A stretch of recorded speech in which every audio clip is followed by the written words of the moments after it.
มันดีดีอามุตตะโชกตกไปนี่แม่นตกไม่จันขันนี่แม่นขันไม่แก้วคุณนั่งดาแตงแล้วพิงย่อมาว่าใช่ยาถูกเขาใช่ยามังคลาโอกาสาโอกาสา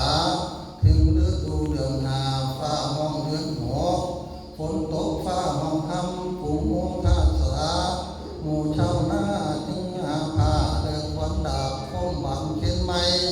แดกไปใส่ป่าไม้ไผ่หนาฟันพะเมียงไถตัดปกสิงปายห้วยเปลือกออกเสียแล้วเอาแต่แก้มเมียนแล้วจึงแบกออกมาถึงเขี้ยหาไปไต่ลังฝงโมสาวเขาจึงมาดูขุนสิวหูและเขาหากมีทั้งงอนไถในพัดเมียงหาแดกไปหน้าให้แหกมีทั้งแอกอันงอผ้าข้อค่อยขอห้องเชือกไถคล้องเกลือห้วยค่อยแห้งถือกินแข็งเกลือหักไม่ตัวไถรวดไปหลายวันขาบย้ายไปตัวให้วันเขาใส่ในตมพระพอร่มตกแจงหากออกแดงเป็นใบพร้อมกันไปลบออกเอาตอกกิ้วมีดปาดอยู่ใบเสียแล้วจึงเอาไปตั้งประสุมชุ่มนุ่มกันหลายเดือละดาดขาดแล้วหากามาดำปักใส่ตมใส่พงแล้วจึงได้หลายต้นดำมนคนหนหน้าและหนหลังตามภาษาไทยหน้าและไทยนอกดำขอบและดำกลางดำเรื่องนั้นแล้วจึงได้หลายต้นได้หลายเดือนแล้วจึงโป่งแล้วจึงส่งไปดีลมพัดไปมาอยู่สี่สัวสี่ซอยฝูงหมูเล็กน้อยจึงไปไล่นกยิบนกจับนกจอกอย่าให้มากินนอกกินขอกและกินกลางหมูขวางฟังอย่าให้มากินไก่ได้หอดเดือน12แล้วจึงเหลืองปกเหี่ยวเขาเที่ยวแล้วตากไว้สู้ให้สู้ขั้นได้ถึง2-3 วันแล้วจึงกูแล้วขั้นเหลาแก้วหาบใส่ไว้ในล้านป้องกันขึ้นเหมือนดังของชาหอดมืออาบแล้วและวันดีเขาจึงมั่งเจ้าลงมาควันสันเขาจักขีควันนี้เขาจักฟาดเขาจึงเอาเจ้าใหญ่ไว้ในล้านสักผ้าเรือลาลาดเรือหลายเขาจึงเอาควายมาเหยียบยำนี้ผมตุรีกว่าไงวนขวาอยู่ที่กว้างมือซ้ายถือเชือกควายมือขวาถือขอตีต่อยตีคอยแหลกตีแห้งตีปักตีแปลกตีแหลกแล้วจึงเอาควายออกเขาจึงบอกว่าเท่านี้เป็นเท่าพอให้แหลกพอหน้าจึงไปหาหนังค่อมและหนังไผ่มากวดควายเครื่องออกเสียแล้วจึงบอกเมียแก้วอันอยู่ในเงื่อนให้หาเหล่าต่อต้องหาหาลุงตาและพี่น้องเอาใส่กองขึ้นเป็นกองแล้วจึงขนขวายกีรณะและเมียงมามีทั้งผู้พันและหมากอ่อนมีทั้งตองอ่อนและตองเขียวมีทั้งหยอดคูนหยอดงอเขียวอ่อนมีทั้งกระจวนจันผูห้องน้ำตามภาษาของโลกมีทั้งไก่ผูโอกโบราหวนสากสมควรผูลามีทั้งขอขี้อาจขั้นเหลา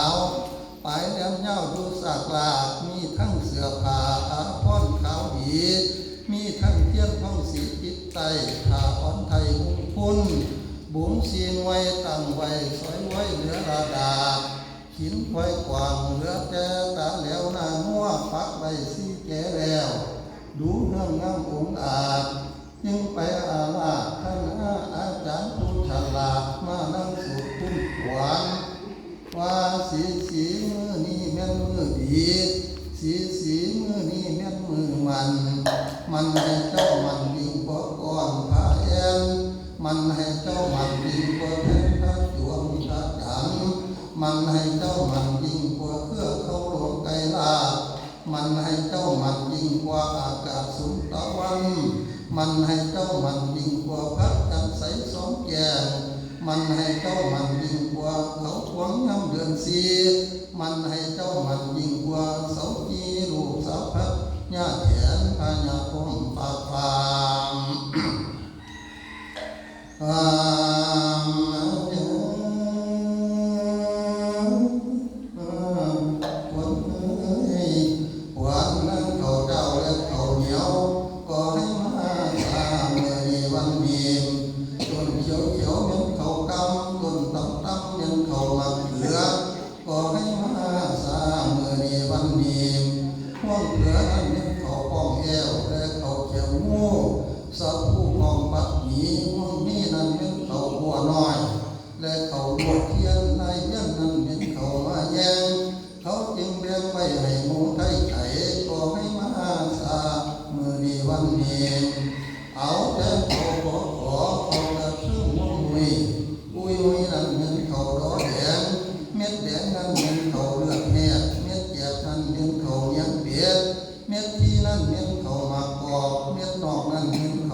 วเม็ดเข้าปากสาพาพร้อมเข้ามาโค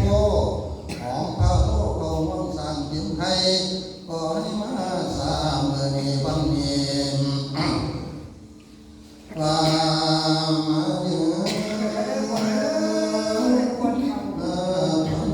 มาเด้อกวนเอ้ย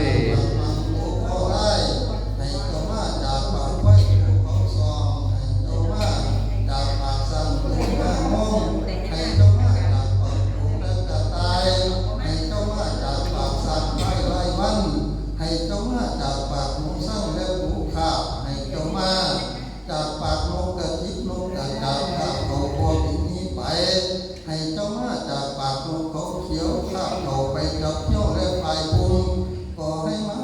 สร้างเมื่อในวันนี้ให้เจ้ามาอยู่กินเนื้อและเป็นเราให้เจ้าอยู่สวัสดีกิน10 ปีอย่าได้โกจบ10 ปีอย่าได้ล้นให้เจ้าคงยืนมันว่ามาเด้อกวนเอ้ย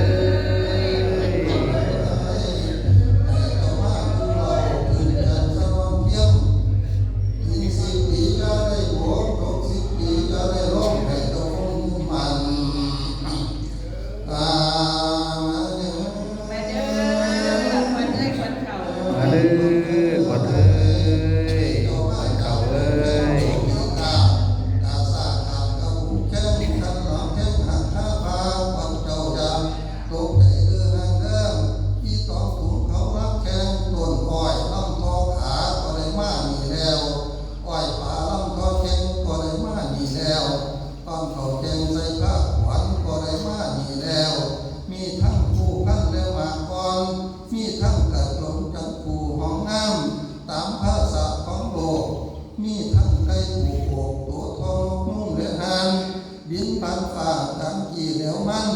มีทั้งมันหัวซอกพี่น้องแดนหลายตามย่ายแดนมาก็ได้มานี่แล้ว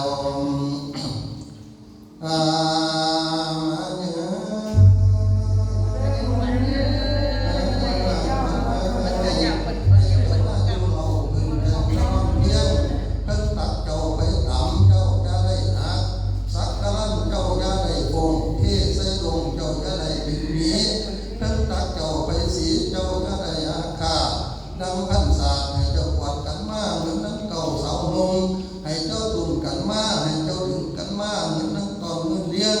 เม็ดนึงนั่นตักไปข้างทุกคำเศร้าเหลือหลายเม็ดนึงนั่นตักไปขายซื้อกล้วยเขาซองเม็ดนึงนั่นตักไปขายซื้อกองให้ได้กองเก่ากำเม็ดนึงนั่นตักไปขายซื้อค่ำให้ได้ค่ำเก่าเงินเม็ดนึงนั่นตักไปบางเงินเจ้าก็ได้สูญเสียเม็ดนึงนั่นตักไปสู่เมียให้ได้เมียมาอยู่เงื่อนขายเขาเม็ดนึงนั่นตักไปขายซื้อเอา